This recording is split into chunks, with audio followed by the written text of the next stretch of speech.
రోజు రోజుకు cyber crimes పెరిగిపోతున్నాయి. జనాలను మోసం చేస్తూ అందిన కాడికి దోచుకుంటున్నారు కేటుగాళ్లు. రోజుకొక కొత్త రకం సైబర్ క్రైమ్స్ చేస్తున్నారు. పండగల ఆఫర్లతో సైబర్ నేరాలకు పాల్పడే అవకాశాలున్నాయి.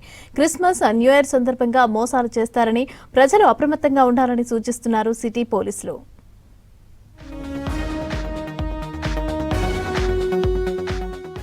విద్యావంతులు, ఉద్యోగులను ఈజీగా మోసం చేస్తున్నారు సైబర్ మోసగాళ్లు. అయితే ఒక మోసంపై పోలీసులు అవగాహన కల్పించే లోపే మరో ఫ్రాడ్ చేస్తున్నారు.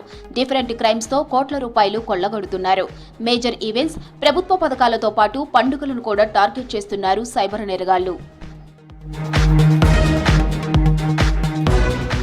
క్రిస్మస్, న్యూ ఇయర్ సందర్భంగా స్పెషల్ గిఫ్ట్, ఖరీదైన వస్తువులపై డిస్కౌంట్ ఆఫర్ల పేరుతో ప్రజలను మోసం చేసే అవకాశం ఉందంటున్నారు సైబర్ పోలీసులు.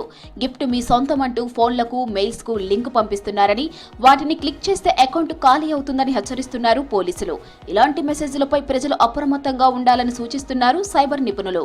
ఇప్పుడు న్యూ ఇయర్ కానివ్వండి, క్రిస్మస్ని టార్గెట్ చేసి చాలామంది స్కామర్స్ ఈ యొక్క ప్రజలు మోసం చేస్తున్నారు. నకిలీ లింకులతో, ఐఆర్సిటీసీ వెబ్సైట్స్తో ఊర్లు వెళ్దాం అనుకునే వాళ్ళకి తత్కాల్ టికెట్లు మేము ప్రొవైడ్ చేస్తున్నామంటూ, లేదంటే కనుక గిఫ్ట్ల పేరు మీద, షాపింగ్ లింకుల పేరు మీద ఐఫోన్లు ఒకటే మిగిలింది 90% డిస్కౌంట్ అని చెప్పి ఒక ఫ్లాష్ సేల్ యాడ్లకి పంప్ చేస్తూ ప్రజల్ని మోసం చేస్తున్నారు. ఖరీదైన ఐఫోన్ తక్కువ ధరకే వస్తుందని, డిస్కౌంట్ ఆఫర్ అయిపోతుందని చెప్తారన్నారు. నకిలీ సైట్ క్రియేట్ చేసి మోసాలకు పాల్పడతారన్నారు. అఫీషియల్ సైట్ లో కన్ఫర్మ్ చేసుకున్న తర్వాతే డబ్బు పంపించాలని, తొందరపడితే అకౌంట్ ఖాళీ చేస్తారని హెచ్చరిస్తున్నారు సైబర్ ఎక్స్పర్ట్స్. ప్రజలు చాలా జాగ్రత్తగా ఉండాలి. జెన్యూన్ వెబ్సైట్ల నుంచి మాత్రమే పర్చేజ్ చేయాల్సిన అవసరం ఉంది.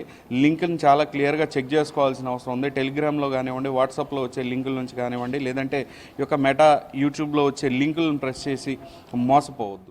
క్రిస్మస్, న్యూ ఇయర్ సందర్భంగా వచ్చే లింక్స్ క్లిక్ చేయవద్దని, ఏపీకే ఫైల్స్ పట్ల అప్రమత్తంగా ఉండాలని సూచిస్తున్నారు సైబర్ పోలీసులు.